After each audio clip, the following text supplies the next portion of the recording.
Hello. This world is a strange one. Hold on to your hats, because we're going to be reading 2-sentence horror stories. I begin taking him into bed, and he tells me, "Daddy, check for monsters under my bed." I look underneath for his amusement, and see him, another him, under the bed, staring back at me, quivering and whispering, "Daddy, there's somebody on my bed." Growing up with cats and dogs, I get used to the sounds of scratching at my door while I slept. Now that I live alone, it is much more unsettling.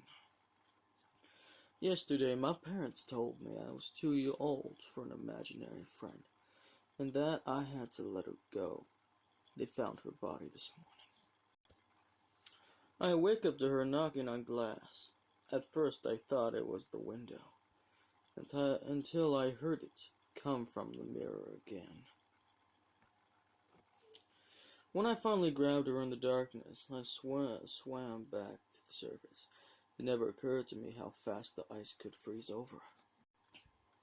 After so many years living in this house, alone in this large house, I come to a stunning revelation. In this time I had closed from all doors that I had opened. The last thing I saw was my alarm clock flashing 12:07 before she pressed her long, rotting nails through my chest, her other hand muffling my screams. I sat bolt upright, relieved it was only a dream, but as I saw my alarm clock read 12:06, I heard my closet door creak open.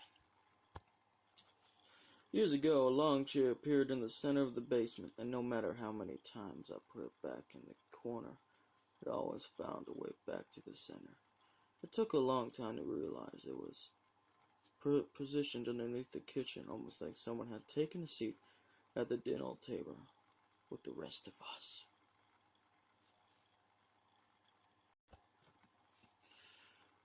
The longer I wore it, the more it grew on me. She had such pretty skin.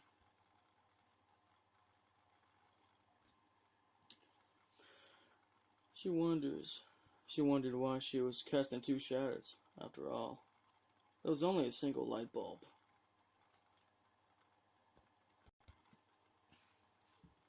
Number 1. I want my wife back. There was a quiet voice behind the words that surprised me as I spoke them.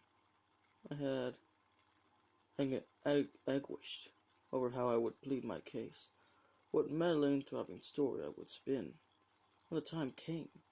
But now that it had, I know exactly what to say. Not a letter wasted, not a syllable carelessly uttered. The product of all my desperation and conviction burned in, decoupled and cast into a sentence. The words colored quickly in the silence. The young man opposed fixed me with a calm stare. I forced myself to meet his eyes, all too aware of a large metal suitcase kept shut on the floor beside him. I'd already lose a son before my boy Joshua disappeared, worst on a holiday to Reykjavik. The whole affair was a blur. Missed calls, missed flights, missing person posters. Then after 3 years of silence, simply missed.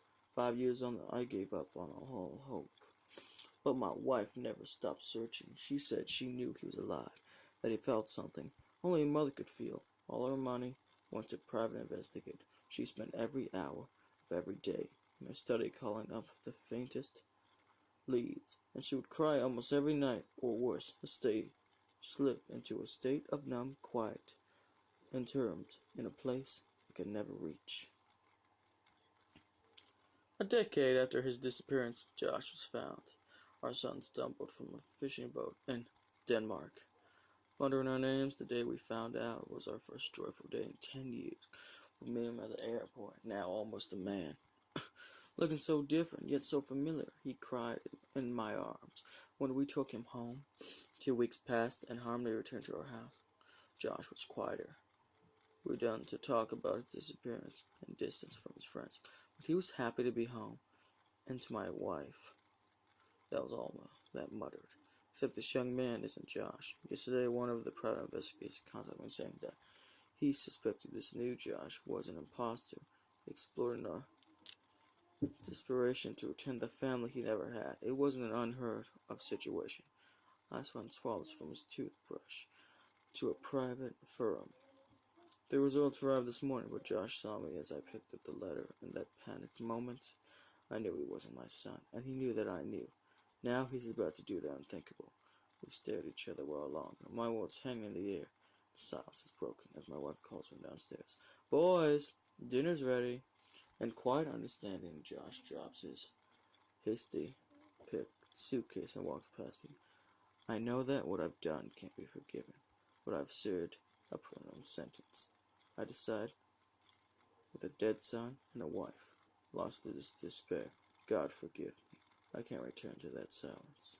I want my wife back. The movement was revelational, feeling how many times the people walked through doors, not knowing anything about the people they passed, or why they wore the masks we call smiles. How many times did people suffer in silence, following what they were too afraid to say? No more. It was simple, required courage. After all, how many times has anyone ever been asked to literally wear the worst aspect of themselves on their chest? Sharply, on the paper, but undersigned, let the world know it was like walking in the midst of a human resignation, and allowed us to discover much more about our earthly peers than we deserved to know. The truth was finally out, ugly and beautiful at once. Walking through town on that gracious day, I had a little chuckle at Bruce's signs. Gave me sympathy for those wearing signs, admitting several forms of abuse, and gave all warrant to abusers. Most of them had confessions anyway, so when I saw police officers waving to the crowd, I paid it little mind. It was only when herds of people wandered through breath and smile someone did I find it necessary to check things out. He wore all black, with hair just as dark, with eyes just as dark, staring half heart. Taking all the quickers in, even from the back, I could tell that he'd scrambled it on a sign, large, all caps. The idea seemed ludicrous. This guy was joking for attention, right? Given the words on his chest, one would think so, but I could feel his emotions from about 30 feet away. Including shame, and that feeling of wanting to curl up in a ball and disappear. There was something else, too, something vaguely threatening and angry, the feeling of wanting to curl up. The onlookers at me for not taking in his honesty. Eventually, he walked away, people giving this freak a clear passage out to frightened clarity. After seeing his sign, the others didn't seem as significant. What type of things could he do? Why was he even here? Why be so brutal honest about himself in front of strangers who could never understand? And of course, can he hurt them? Will he hurt them? The black Shaipa words were burned into my eyelids and possessed me like the same broodness devil as I want. About to say, reading signs, 3 chilling words. I'm not human. Number 3. You dream me abused if you saw me that night, searching like a nutcase for a being out of sight, swinging open cupboards, cabinets, and doors, running down halls and across the wooden floors, from room to room like kind of sport, looking for clues but coming up short. After hours of utter trial and test, finally dreaming it safe to rest, I lay curled in my bed like a napping child. Slowly put at ease, I chuckled and smiled. How exhilarating I'd reacted to more sudden bump. When across the room I heard a gentle thump. With a sudden shaking, dread I froze.